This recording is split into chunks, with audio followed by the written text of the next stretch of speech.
beautiful people, thank you so much for tuning in. If you're here today, you want to know how to choose which key of whistle when you're trying to work out how to play a tune. Sometimes you've got one in mind that you've heard that you want to try and replicate, or maybe even you're just listening to one right now and you'd love to work out how to play that by ear, but you never know which key of whistle to start with. Well, today I'm going to show you 3 ways of how you can get started identifying the right key of whistle to play the tunes you love. The most common and the most effective way to work out which key a piece of music is in is to actually use musical school. But I know a lot of people who follow my channel don't actually read musical school very well. I don't read it all that well myself. But if you are interested in this technique, it is a surefire way to work out which key a piece of music is in. You'll see on screen now I have a copy of O'Neill's Music of Ireland and a little tune called The Little Heathy Hill. Now, if I zoom in to the start of this sheet music, you'll notice a selection of 5 lines and 4 spaces, and these make up the musical staff or stave. And each one of those lines will contain a little dot, and those dots relate to the notes on your whistle. Now, over on the left, you'll see some symbols. Sometimes there'll be sharps, sometimes there'll be flats, and sometimes there'll be nothing at all. And the line on which these sharps or flats appear tells you what note is sharp or flat. Now, if I lay the position of the notes out on this piece of sheet music, you'll see that we have a flat symbol on the notes B and E flat. Now, I have a little graph which shows you all the notes that are on all the keys of whistles you can own. And if you're looking for a whistle that contains the notes B flat and E flat, you'll find that if we scroll through this little graph that I've got on screen now, you can see that that's pretty much going to be a B flat whistle.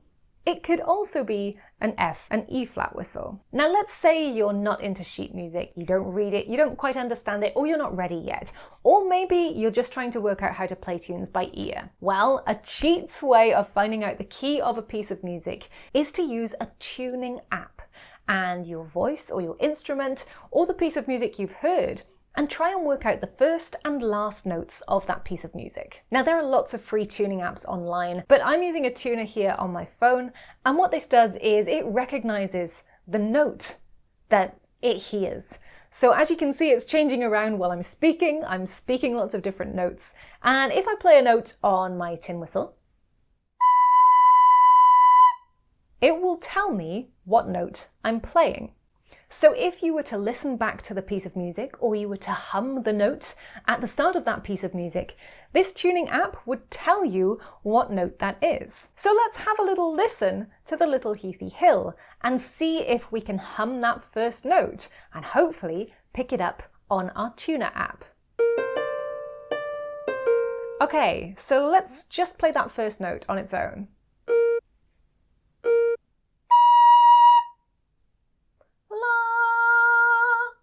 That's showing up as an A sharp, otherwise known as a B flat. Now, this isn't always going to work, so let's go to the end of the piece of music and see what note we have there as well. The end note we have here is lower than our starting note, and it sounds like this. La. And that, la, is coming out roughly at a G. Now, although these two notes aren't the same, what it does tell me is that I'm going to be looking for a key that's got both B flat and G in it. So if we take a look at my graph, what can we see? That cuts out quite a few of our tin whistle keys. So if we cross those out on screen now, you'll see what you're left with. This gives you a starting point if you're learning to play by ear, and you go from there, working out the note of every single note of the melody, and you'll get there. Now, the way I do it is completely by ear, and also a kind of form of trial and error. Usually I'll start on a D whistle, but I do have a few little tips and tricks that might help you out along the way. Firstly, if the music sounds sad, it's often played on a B flat whistle. Don't ask me why, it just kind of is. So if a piece of music sounds sad to you, consider starting with a B flat whistle to work out your tune. If a tune is Irish, it's quite likely that you'll need either a D or an A whistle in order to be able to play along. If somebody is singing a song, then it's quite often in the key of C. So you'll be using a C whistle, or also sometimes a G whistle is really useful for that as well. And the way I do it is pretty much trial and error. So let's say I've started on a D whistle. I'll listen to the first phrase of the music and I'll try and find those notes on my tin whistle. That goes something like this.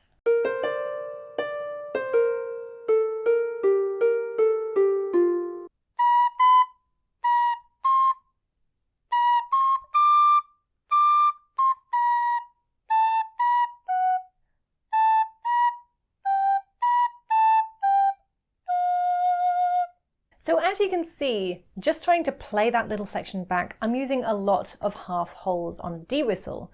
So I'd probably try and find a different key of whistle now, so that I can play that with fewer half holes. So what I usually start out with is a full selection of all the keys of whistles I own. I'm lucky enough to have a full set of Leo whistles in the keys of E flat, D, C, B flat and A. And I also usually have to hand another selection of whistles as well. These are my James Dominic whistles in the keys of G, F and E. And this gives me a really good base of trying to work out which key of whistle I'll need for that piece of music. So as soon as I started playing this melody, I had to use both cross-fingering and half holes, and that instantly tells me that this isn't the right key of whistle to play this piece of music. So starting with a B flat, which is my first half hole,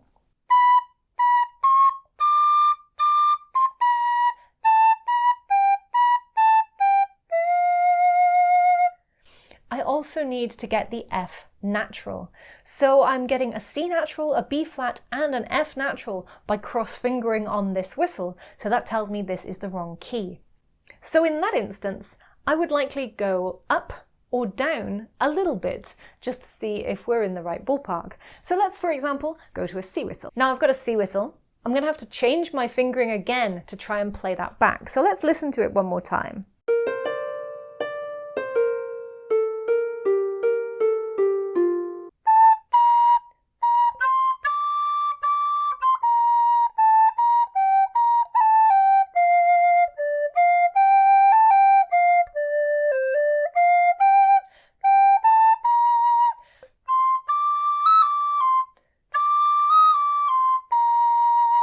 So as I go through that tune again, I'm coming onto a half hole here. But the half hole is in a fairly easy place because the cross fingering covers the rest of it.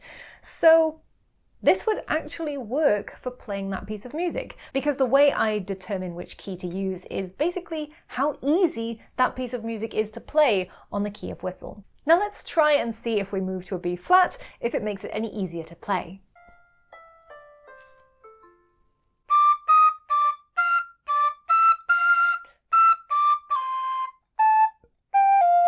Now there is a section even on the B flat whistle that during the middle of this tune, you're going to have to half hole. And that is because if you look at the sheet music here on screen, you can see that there is another little symbol. This symbol on the sheet music means that any previous symbols which suggested that this note was sharp or flat are not to be taken into account. So this note itself is actually usually outside the original key, and thus will be outside of the notes that are available on your tin whistle. So if I didn't know the key of this piece of music because I was listening to it and I didn't have sheet music, honestly, I probably would have stopped at the C whistle, because the half holing on the C whistle was actually easier if you're playing at full pace than the half holing that ends up on the B flat whistle. So it just goes to show that even if you don't have a full set of whistle keys like I do, and you don't have the actual key that the piece of music is written in, you can actually still play it on probably one of your other whistles,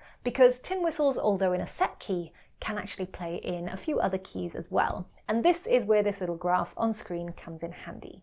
Now, if you'd like to learn more about music theory and the musical score side of things, the different notes within the different scales and keys, I'll try and link a few videos that already exist on YouTube on other channels that I think will be really useful for helping you learn this.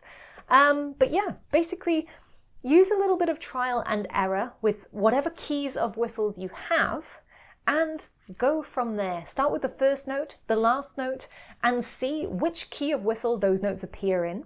Also try and find the very lowest note in that piece of music as well. Now, if you're brand new to learning to play by ear and you're not even at this stage yet, I do have a tin whistle video already that will help you get started learning to play by ear, which will help you pick out these notes. But again, if you can hear a note and you can kind of sing that note back, if you can sing along with a song, like even if it's one of your favorite pop songs, if you can sing along and it sounds good, or you can sing karaoke, then you already have the skills you need because you're already matching that note in your head with the note that you're hearing in the music. And that is the fundamental skill you need to learn to play by ear.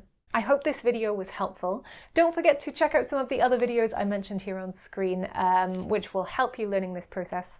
I hope you enjoyed it. Thank you so much for watching. I'll see you next week for some more tin whistle tutorials. Have a great weekend and happy whistling. Bye.